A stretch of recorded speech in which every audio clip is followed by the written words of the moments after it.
Now, imagine that in this room, all the electricity we're using, the water you just have been drinking, that is basically produced from the toilet floss you're also doing today. Oh. That's what we call the hidden power of the toilet floss.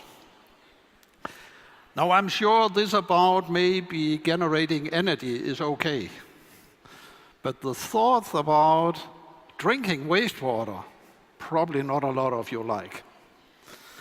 Now, the fact is that nature, in fact, have created a situation that we have done that for the last many years. Because the only thing nature do is to reuse the water which is on this planet. So whether you like it or not, you probably are drinking some water which, for what do I know, 100 years ago was wastewater. So that is an issue. Now the problem is that some places on the planet, they are really running into water scarcity. For instance, in Australia and California. And there the nature is not fast enough to generate new water. So they have to deal with it in a different way.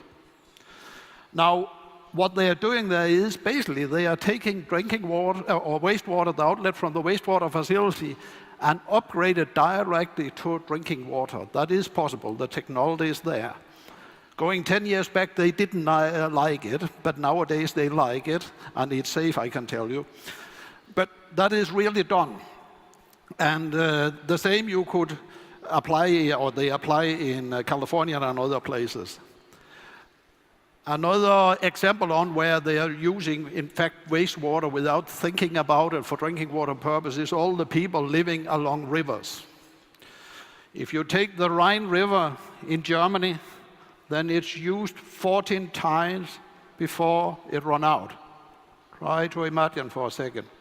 The whole flow, all the water, taking in, used, put back, 14 times. So the people living at the end before it runs out, try to imagine what they are in. They don't know it, they don't think about it. The Thames River is used 12 times, Mississippi 28 times. So there's a lot who already are used to that. Now, there's a lot of water consumer on this planet, and what you think about is, of course, the water you use in your home, what you are drinking, what you use for washing, what you use for your toilet, as we spoke about. And that is so typical, 200 liters per day per person or something in that level. But did you know that during the same day where you use these 200 liters, you are eating more than 2,000 liters of water?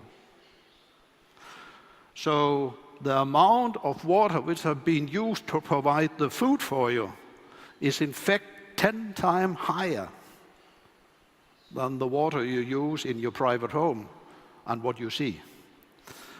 The same applies for the power generation, that all or 90% of all our power generation on the planet depend on that there's water available for cooling purpose. And it's real life. In India, they shut down their power stations because they have to. There's no water for cooling.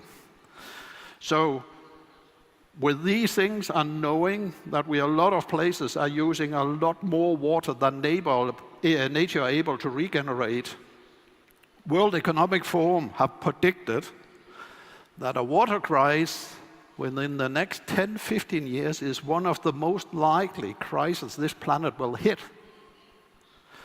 For the simple reason that if we don't have water enough or don't understand how to use it more sensible than we do nowadays, then it's not only a question about that you don't have water in your tap, it's also a question about you have no food and you have no power. And this is already happening in different places around the globe. So it's coming, and it's coming very fast. Some of you could maybe think, can that really be true? Because basically 70% of this planet is covered with water. There must be plenty of water. Now, the problem is that only 0.6% is fresh water. So it's only 0.6% of all that water which can be used either for food production or used in your private home. So that's the amount of water we have to deal with. Now, on top of that, the water is very uneven split on the planet. There's places which look like you see here, where there's far too much water. There's other places, sad enough, which look like this, where there's too little water. And there's certainly a lot of places where it look like this, where it's really dirty. We are only treating round about 20% of all wastewater on the planet here. So I believe we have really a water challenge. On the one hand, we are in lack of water, which have influence not only on what you consume, but also on the food production, on the energy production. And at the same time, we have a water industry in itself, which consumes a tremendous lot of energy, and I'll come back to that. Having said that, and looking at here, we have our power plant, which uses a tremendous lot of energy. Then you'll see at the same time down in the underground here, and that's coming back to the invisible thing, that in the underground you have all these pipes. And one of the paradoxes in the water industry is that even though in the part of the world where they are lacking water and are very creative about moving icebergs from Greenland, and what do I know, they have crazy ideas trying to provide water, they at the same time accept that there's 30–40% of the water leaking out in the underground. If they fix that, they don't need to think about icebergs or all other funny things.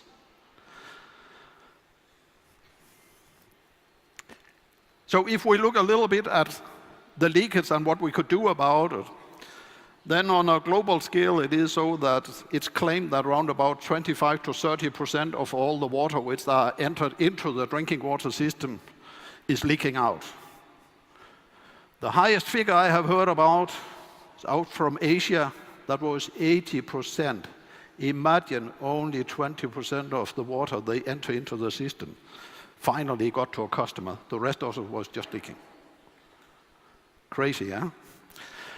And what people tend to forget is that one thing, you lose all the water, but you have spent a tremendous lot of energy and money on providing clean water and put it into the pipe and put pressure on it. You also lose all that. So what to do about it? The first thing which of course comes to mind is to say, yeah, but then I need to replace my pipes to some new pipes. And for sure, if you have a situation like that, I have no other solution. You need to replace your pipe.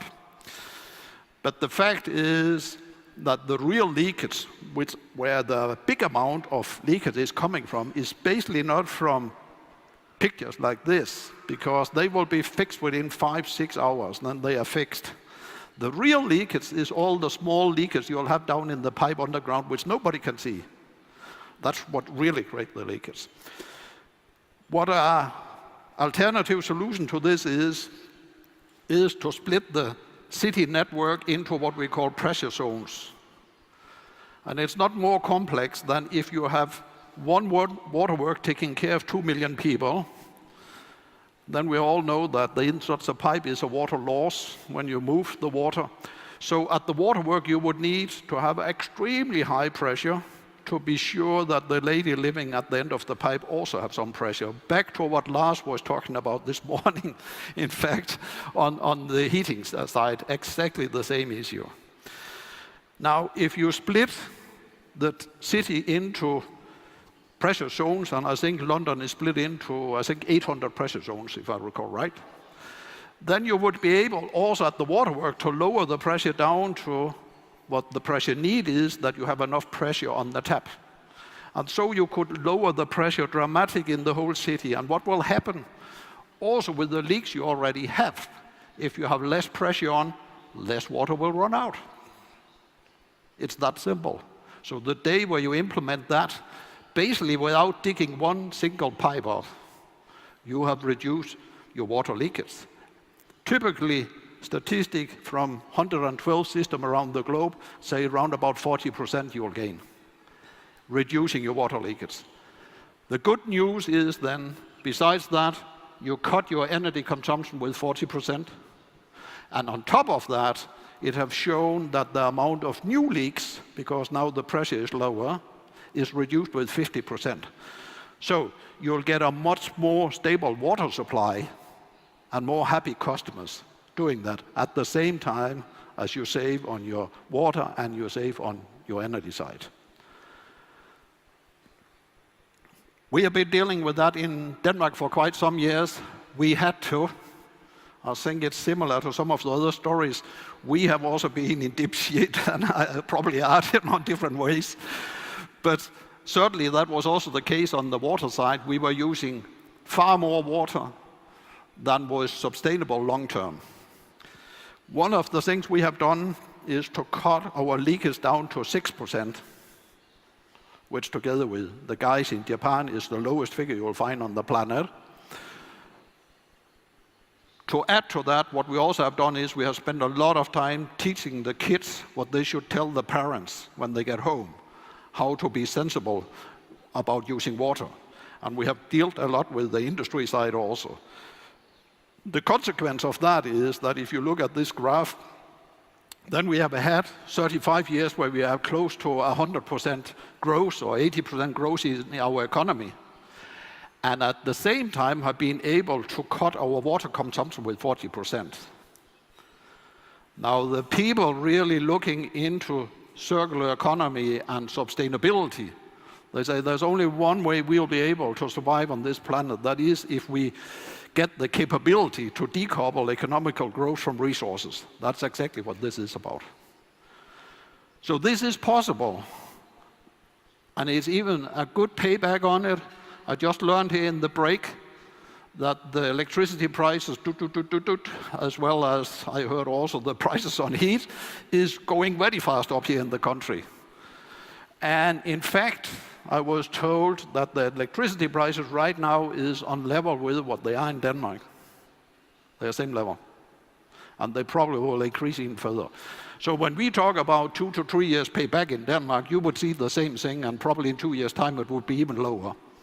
And if you take what was also popular in the morning to talk about low-hanging fruit, then you'll see something down on 5-6 months where you start, and maybe some of the other ones on 3 years.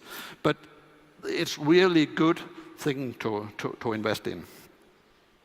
So that was something about the leakage side of it. Then you have the whole wastewater industry. And the fact is that if you take the wastewater and you take the drinking water side, then these facilities on a global scale are using around about 4% of all electricity according to IEA. That is equivalent to 7 times as much electricity as are being used here in Ukraine.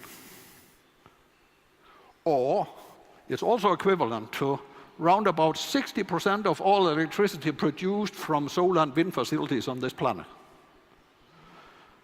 So if I now could do this completely energy neutral, if I could turn all this business in, I would save a tremendous lot. What is the issue about wastewater facilities and how are they in fact working? Without going in detail, what basically is happening is that you have wastewater coming with a lot of dirty stuff. We all know where it's coming from, thinking about our toilet flush.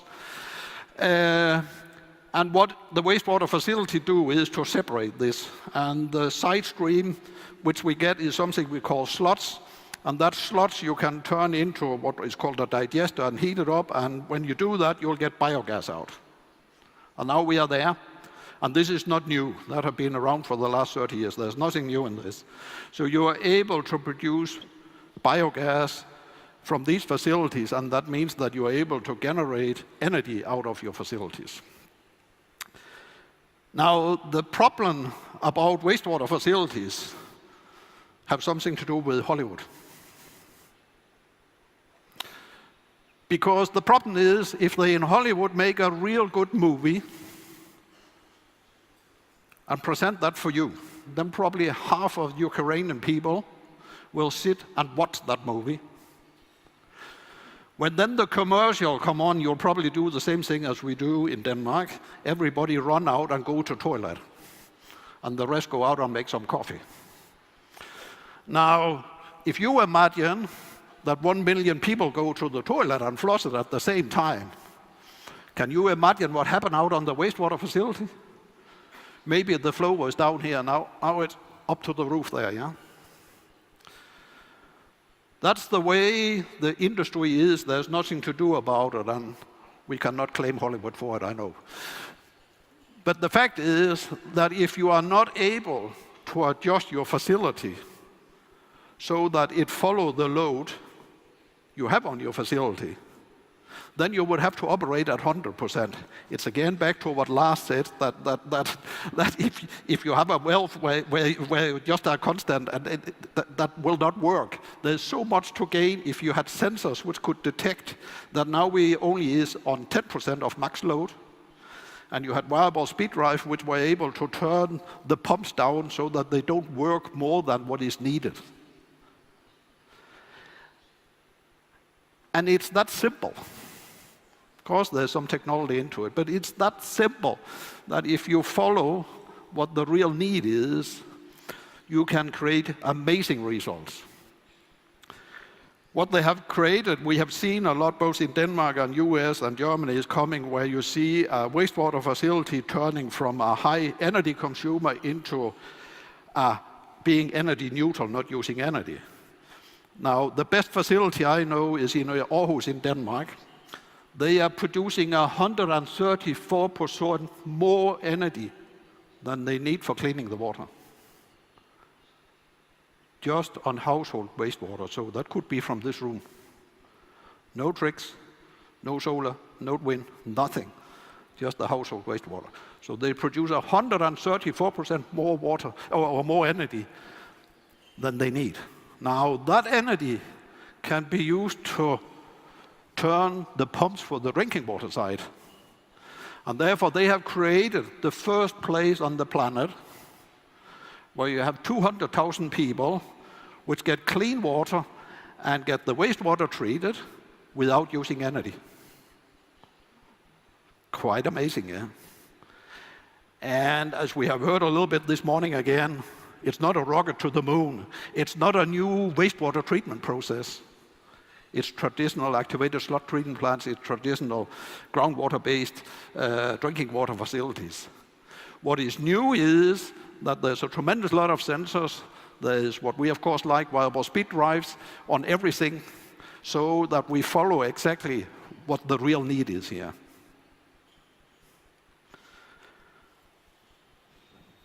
So, I think now we could take the power plant away. IEA have calculated on this and was extremely conservative. So they only calculated that we could take 70 power plants out globally. And that is extremely conservative. I know they will redo their calculations now and we'll come to a lot higher figure. But that's what some of the potential is in this. So not only is the power plant gone, now is also all the leaking gone here in the underground. And with the electricity prices you have here, with a very good payback. So, I think I would like to leave you with one thought. That next time you go and flush the toilet, think about the hidden potential in what you are flushing. And do something about it. Thank you.